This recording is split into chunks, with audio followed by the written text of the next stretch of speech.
Guys, so I let you know in July that I applied for mortgage forbearance May 1st. It's now December. It's time for an update. Main reasons I wanted to go through this whole forbearance process is there's a lot of misinformation out there. There are a lot of people who are just regurgitating what they heard someone say without doing any research whatsoever or providing you the context needed to fully understand what may be happening. So as I'm going through this and documenting this process myself, you will get to see directly how my experience is going, and that's what we're going to talk about today. The second reason I want to go through this process is I'm always looking for the next tweak to improve our cash flow so that we have more monies to invest in any opportunities that come up. And then the third reason for me to go through this whole forbearance process is so that I can put myself in a unique front row position to really understand what's happening behind the scenes on the single family housing market, which is going to be my primary focus for 2021. So I don't have to rely on anyone else's report or agenda driven information. I have a front row seat to this concert. Hey, what's up, y'all? My name is Jay Helms, and if you're new here, if this is your first time discovering the W2 Capitalist, we as a W2 Capitalist are as a resource for married men and women to help build multiple streams of income through real estate investing so that you can be more present both mentally and physically with your spouse and your children, and help you put you on a path toward building generational wealth. And personally, I want to be the guy that helped you remove that stress and anxiety that comes with financially providing for your family. All right, but let's get into today's monologue. All right, so a lot of you have emailed, commented, or DM me asking the status of our mortgage forbearance. What has it done to my credit score? And since it's been since July when I first announced that I had applied for forbearance, and now that we're in December, and actually I was being recorded on the Pillars of Wealth Creation podcast, and this topic came up, and we talked about it. I was like, you know what? I am past due for an update. So thank you all. Thank you for all your messages and comments, as it helps me prioritize. But let's dive into this. So one of the things I want to make clear, because I've actually received a lot of negative comments, some snarky looks from folks who I've now lost a lot of respect for, and basically fertilized a lot of haters. They've started coming out of the woodworks because I applied for mortgage forbearance. But let's be clear, I was laid off due to COVID. I followed the instructions that were provided by my mortgage company, and they are the ones that decide if I get to be accepted into their forbearance program or not. Right? My mortgage is not backed by the Fed. It's not a Fannie, Freddie, USDA, FHA, FAA loan, right? It's not any of those things, right? My mortgage is backed by a privatized mortgage lender, and they have the right to deny me if they choose. By the way, there are very little questions on their questionnaire that I filled out for the mortgage forbearance application, and I answered them honestly. I mean, it's almost like they were begging me to take forbearance the way they were asking these questions. Now, the initial forbearance period for federal-backed mortgages was 180 days, right, or 6 months, ever how you want to look at that, with the option to renew after those 6 months were up. But since my mortgage is a privately held mortgage, again, they can decide what they want to do. And for my mortgage lender, it was initially 2 or 3 months. The premise of my mortgage from the very original terms that I signed was that if I ever had to enter a forbearance period, before I could get in good standing with them, I had to pay a lump sum of all the payments that I missed before I could begin regular payments, right? So remember that, because that's not the only, my bank is not the only one who did that. My mortgage lender is not the only one who did that. But just to show you where I'm at, here's a snapshot from our latest mortgage statement.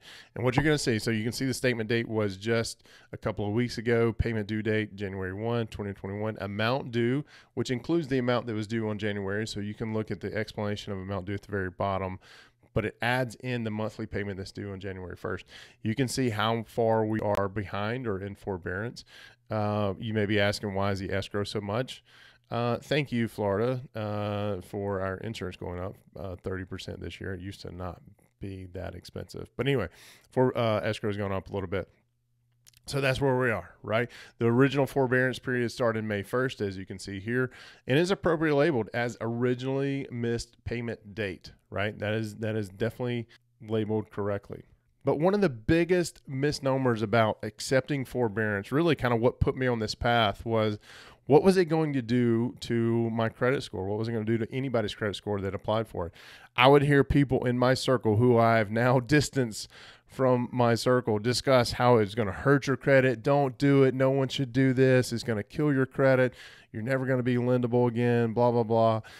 Even they were saying this, even though all the resources from the big three credit bureaus, right, like Experian, Equifax, and TransUnion, they were saying otherwise. In this video, I actually show you a screenshot from Experian where they explicitly state how forbearance will not hurt your credit score. So, I this is going everywhere. And I was like, you know what? I'm in a unique position. I'm going to find out for myself. And here's what applying for forbearance did to my credit score.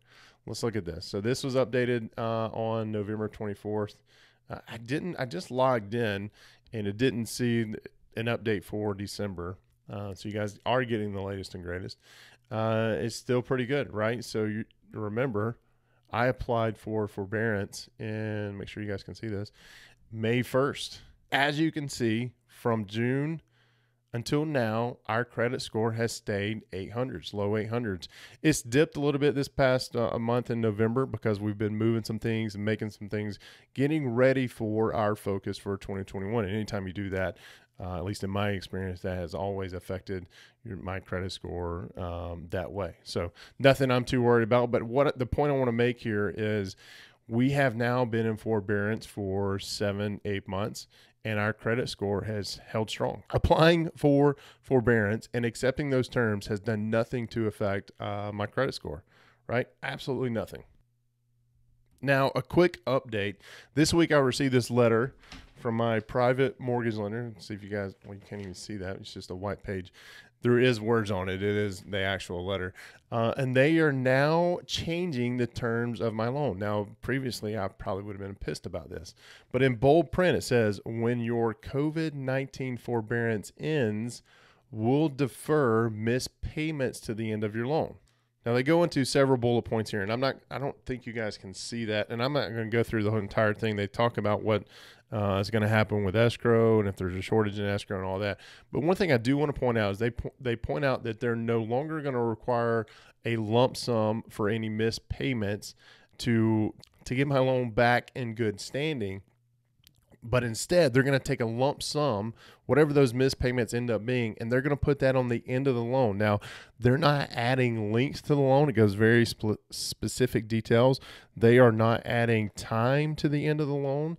It's just going to be a lump sum that's due when the original mortgage period ends. Interesting. It is a very interesting play. I was not expecting that, but it makes me wonder. And if all mortgage lenders, including the Fed, do this process and the economy gets back on its feet, then the buying season that I was expecting to happen is going to be very, very short, and inventory is going to be very, very low.